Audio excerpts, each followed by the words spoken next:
In this problem we have a boat drifting directly over a giant squid on a foggy 20 degrees Celsius day.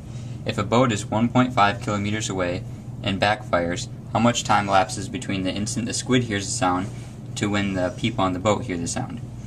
Now we start off with our knowns. The V of the water is 1,500 meters per second.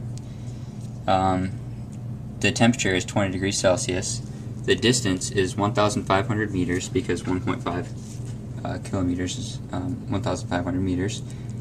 And we know this formula, the time difference is equal to the time the people on the boat hear it minus the time that the squid hears it.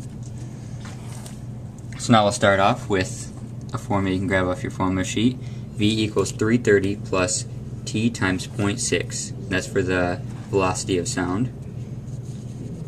And now we plug in 20 degrees Celsius because that's how cold out it is. And the velocity in air is 342 meters per second. Now that's the velocity for the boat. And now we plug that into V equals x over t.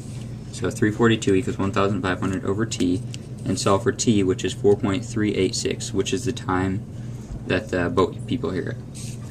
Now we move on to the squid, and it's the same deal here, but instead of using 330 we use 1,500 because that's the velocity of water, of sound in water. Sorry. And now we plug in that 20 for t, and we get 1,512 meters per second. And we plug into that same formula, V equals x over t. 1,512 equals 1,500 over t, and the time that the squid hears it is 0.992 seconds. So now we plug into that formula from earlier, and we have 4.386 minus 0.992, which equals 3.394 seconds of difference of time.